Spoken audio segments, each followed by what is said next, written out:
you're doing a great job, and it wasn't for a girl, or you're doing a great job in a man's position. Because I think we've kind of moved on from that a little bit in the world that we're in now. But the DJ I was talking to was a little bit of an older DJ, so I think he had an older mindset. Wow. Do you see being involved with modeling a little bit, being involved with creative media, and doing the DJ booking and actually running the radio station or starting it up and everything, the whole classification or category, do you see things rapidly changing in what we were just talking about, where everything was supposed to be a male-dominated world and now women are taking over, and whether you're a part-time model doing it or whether you're whatever, is it more accepting or being more accepted every day, do you see? That's a really tough question, because I tend to tune out a lot of negative remarks about women in positions like I'm in. I've never really gotten too many other comments about being in my position and being a girl and being able to do that. And I think our world is kind of moving towards a more accepting position on women in direct report positions. I think that they're getting used to the idea that women are organized and that we do know how to do our jobs. There are those old-time people who are going to be set in their ways that women should not be directing and that women should not be in a powerful position. But I think that that's naive of them, because they're not accompanying to the rest of the world and how the rest of the world is evolving. And for someone to, but on the other hand, I'm in an entertainment industry. So, I mean, I'm modeling, but some people may say that I'm selling my body for modeling. But on the other hand, I'm on the other side of the industry where I'm booking talent and booking music, and you don't really see me. Like, you see the male instead. So, it goes both ways. And I think that our world isn't ready for a ton of powerful women leaders, but at the same time, we did have, I hate to say it, but we did have Sarah Palin in the running for president. Like, how did she get to that point? It was because of those people who did believe that a woman could have power and not abuse it. And whether it was right or wrong, or I don't even want to get into politics because I don't like politics, but as an example of, she was a director. She was a prominent person in her society. People were accepting of that. So because we've gotten that far, I think that there is still a push to go any further, but there are those people who are not ready for that still. Now, you just made a comment that we, as in myself and my producer Kitty, with our show, our studio, and our website, that we get some good comments and a lot of bad comments on just about every day regarding we promote and interview film stars, adult film stars, female singers, female magazine publishers and editors, exotic dancers, burlesque performers, everything. And we get labeled as well. Now, you made the comment about some people either having made comments or you know that they're thinking this. Gerrica Clarke is a model. She's also into the creative media work and setup and whatnot and promoting. But going back to the modeling, she is, quote, considered selling her body to be able to make money. Now, is it literally, if you were a model, you are a model, sorry, you're not exactly selling your body to nobody. There are people out there wanting to see you and others modeling. Otherwise, you would have no career, correct? That's correct. So there has to be an audience, a market for modeling.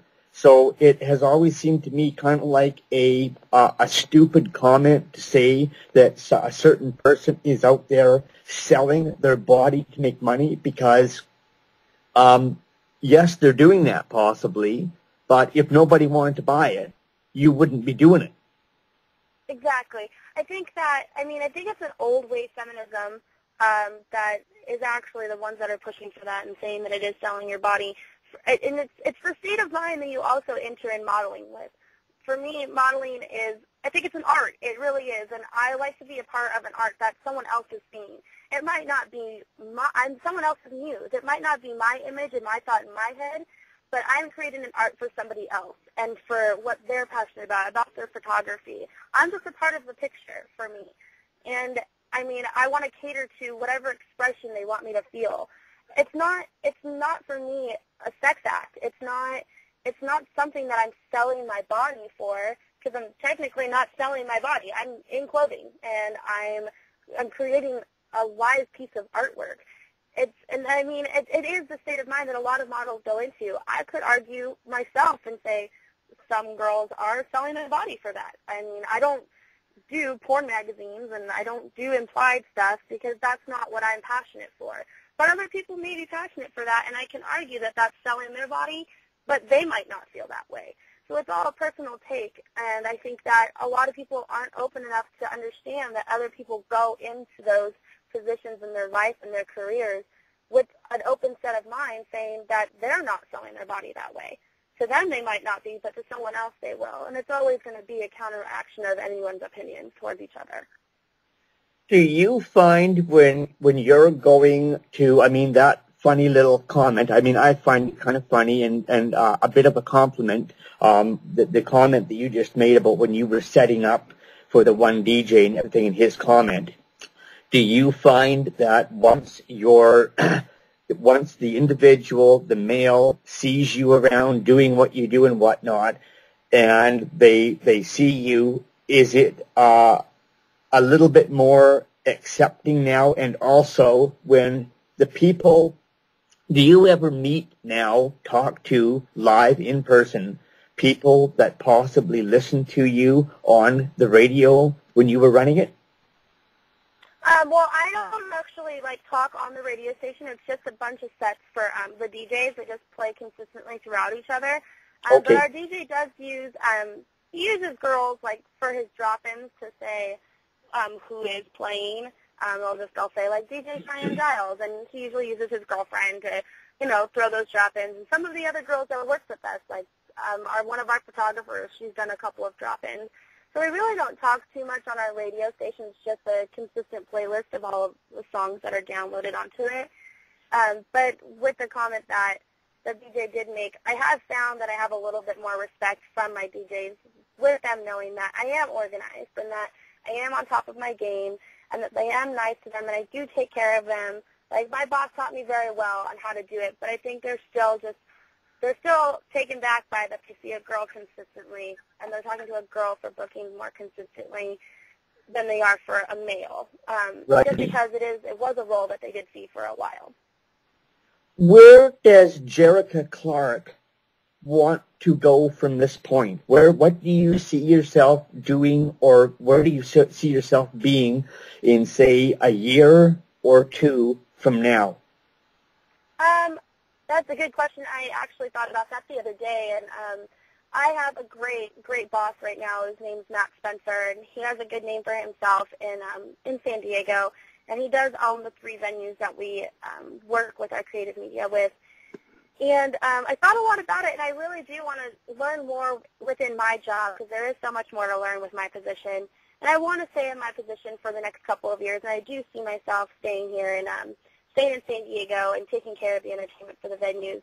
And I do really passionately within the next 5 to 8 years would love to actually be a co-owner or part owner at any other venue that he does decide to open up, or even take over his position at one point if it ever comes to that, when he decides that he needs to stop and he just needs to relax and stop calling all the shots. So I do work very closely with him. And I have been learning a lot from him. He's a great mediator, and so it's somebody that I would love to follow in their footsteps and create a name for myself the way that he has. Wow. You've got your road set out for you, don't you? I'm a planner. What can I say? Where do you get your drive and your dreams and your steadfast planning ability, and as you put it, on top of your game? Where does that come from, your mother or your father? It's funny, I actually would consider it from both. My father left my mother and my brother and I when I was a freshman in high school. he decided to make some bad decisions, and those are decisions that I've learned to never make and have really given me a good motivation to not make them and to always be passionate about family and caring for them. So as I was growing up and I had to get a job when I was young to help out my family, I just realized that there's a lot in life that you take for granted, and you can't sit back and wait for things to happen. You have to actually make them happen for yourself, and you have to be passionate about everything that you do, or else you'll be miserable, and you can never make yourself happy, and you can't rely on anyone else to make you happy. So a lot of my planning and my drive, I'm going to say, comes from my mom.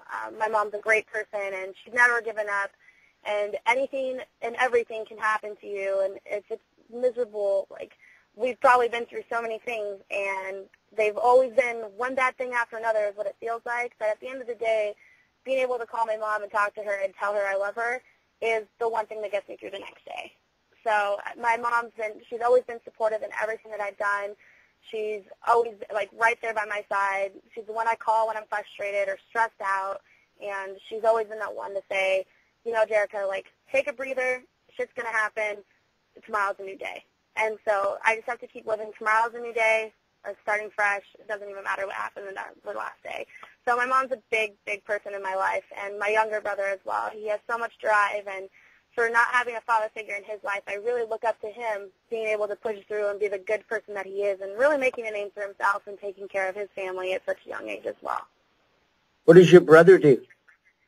My younger brother, he's a free spirit, but excuse me, right now he is a gymnast and he coaches gymnastics. So he has worked at Woodward, which is a big gymnastic BMX kind of camp that was out east that's recently moved west and is located in Tehachapi. So he does coach gymnastics. He's a tattoo artist. He does this thing with, it's kind of like Cirque du Soleil, but it's not, I don't remember what it's called. He's got a ton of talent, it sounds like.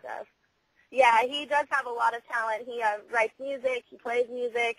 He's a very good person. He has a lot of artistic ability that I'm very jealous of. Well, I don't know if you've ever heard this before, and if not, well, I'm proud to be the first one to say it. If all else fails, I don't know if you knew that you had a talent. You could be a motivational speaker. Oh, well, thank you. That's awesome. Yeah, you're very good at that. Would you mind, I don't want to go into this too much because it is your personal life, your private life, and I don't like going there. I just want to touch base really, really briefly and carefully. When this upset happened in your family, roughly how old were you? I was 14 because I was a freshman in high school. Boy, that's pretty young. Pretty hard-hitting, eh? It is. It's very hard-hitting. I'm pretty open to talking about it now. I was not for a while. I was really quiet about my personal life and everything that I had gone through. But now I've realized that it's made me the person that I am today, and it is my drive and it is my focus to not ever be or make those mistakes that my dad did. It's hard because I am a girl at the end of the day, and I do want my dad in my life, and I do want to be able to be daddy's little girl, but I don't want to be the bad daddy's little girl. So are you and your dad still talking? We don't talk anymore. I think it's best for me to not talk to that. I don't like to bring negativity into my life, and I feel like that's where we're at on our relationship level at this point. So I'm very, very good decision. Very smart decision. I congratulate you.